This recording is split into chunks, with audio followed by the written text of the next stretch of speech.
big men 5 minutes. So RJ and Pat, y'all got 5 minutes. To run a mile? To run a mile.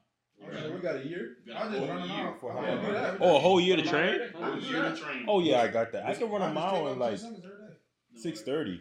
I ran a mile in 6:30. Guards. 5 minutes. I promise. You can shave off a year and a half. So when I was in middle school, I ran track and I broke the state record. I ran a 5:11 mile. Yeah, he's like Soulja Boy. I ran a 5:11 mile. I swear he's like Soulja Boy. You always. I believe you. I believe you. I swear. But you are like Soulja Boy. Like you've done everything. Is it the best mile I've ever ran? No. 8 minutes. Will you take that? Yeah, I can do that. Man. I ran a 6:45 2 days But ago. if you don't do it, So you in a year, 10 You years. making it, bro.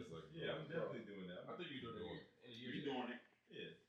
I know you. 4:30 gonna be easy for me. I'm gonna tell you that right now. Yeah, he run forever. I can't lie. Top speed, miss one. I'm doing it. A year though. He can. Okay, what if I said 4 minutes? Okay, no. 4 minutes. What's What's like the a mile for? What's the mile record? It's High- like high 3. High school state champions. Like high school.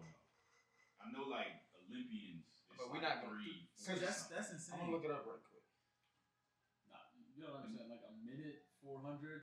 Bro, if y'all think y'all can do less than 4, y'all are delusional. I ain't doing less than 4. He We said doing 4:30. He changed it to 4 though. He changed He it. said I 4:30. just wanted to see what y'all was saying. 4 is If crazy. you don't get it, you're in jail for 10 years. No, I'm not running. Okay. Not 4 minutes. Not 4, you in 4:30. Like, if you accept it, you came back out. No, wait. You in what? Jail. Prison. For 10 years. Like, No, I'm like this. That 4 minutes gonna be a breeze with me. I'm knocking that out. Fine, what you say? So what's the reward if you get it though? 20 mil. 20 mil. Oh wow. 20 mil. I'm Yes. still- No. Because It's motivation either way. You don't go to jail and you get 20 mil. In 10 years, you can. Well, the first one's not a question. Share something that nobody in this room knows about you. What's it called? It's on Amazon? No, I got it. It's called No Place Like Home. I got a little website. Word. Are you serious? Yeah. You dead serious right now? They serious. Is that your little kid's book?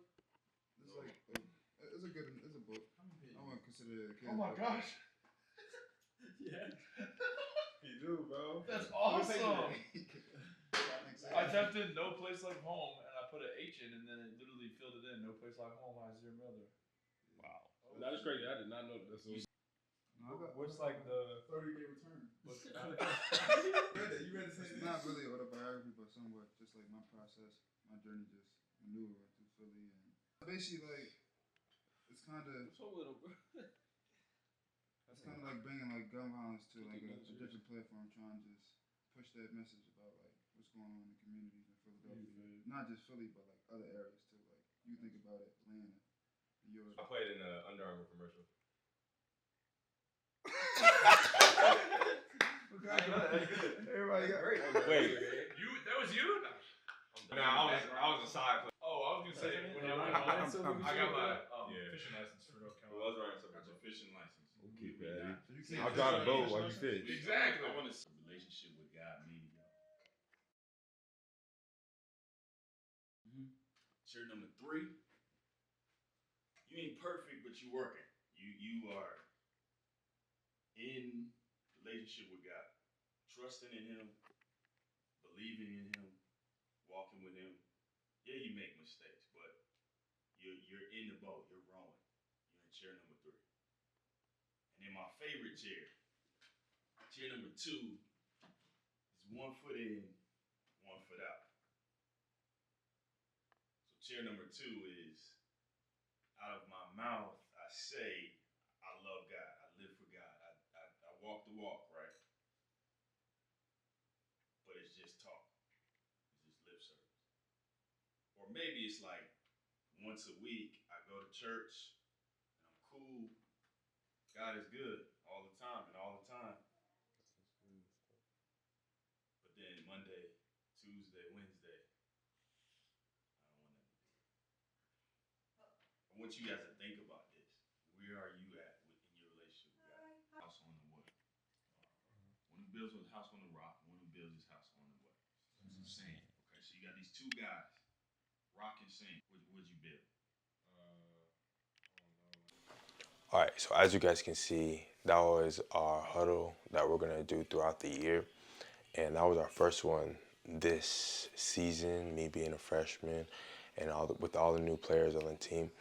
And it was amazing. I love like the chemistry that we're starting to build, and it's so early. It's great.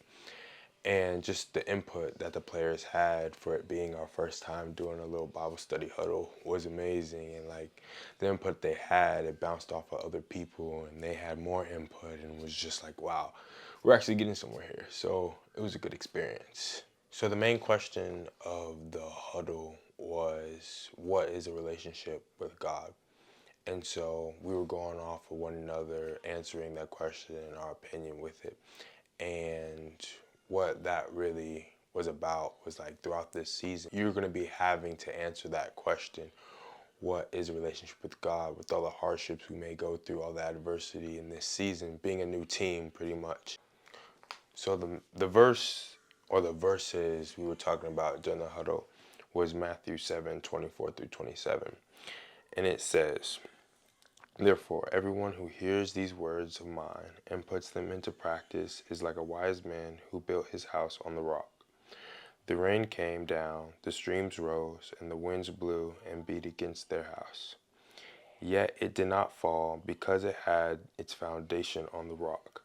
But everyone who hears these words of mine and does not put them into practice is like a foolish man who built his house on sand. The rain came down, the streams rose, and the winds blew and beat against the house, and it fell with a great crash." So what this is talking about is, if you have your foundation on Jesus Christ and nothing else, because Jesus Christ should be that foundation in your life, and anything else, if you're putting something else other than Jesus for that foundation, that turns into sand. And when you try to build something on sand, yeah, you can build it up and it might look good, but soon, like a day later, a week later, a year later, 5 years later, it's all probably gonna go crumbling down, because, well, Jesus told us that there will be storms in our lives. We will go through trouble. And another thing we're talking about is, like, Jesus didn't say if a storm comes, he said when a storm comes. So we are bound to have storms and troubles in our lives. It's up to us now to build that right foundation, so when those storms come, we can withstand it. And with that eternal foundation and not the temporary sand, we'll be able to overcome all the storms, the trials, the adversity, and the storms that come into our lives. And with that foundation, like, a lot of things can be happening in your life. I don't know what you may be going through, but like with basketball, there comes adversity. There will people be praising you then. When you start losing, people will start hating on you. So if you have that strong foundation and that inward motivation of Jesus Christ, then when those external things start to come down on you, then you'll have that inside motivation. You have Jesus Christ as your foundation, so you can withstand all the noise that are coming from the outside. A little quote that was said, our chaplain said, was, "Don't let your talent take you where your character can't keep you." With that being said, like for basketball wise, different basketball players out there, like, you can be good, like you have great talent, and say you get to the NBA, all that talent has taken you to the NBA.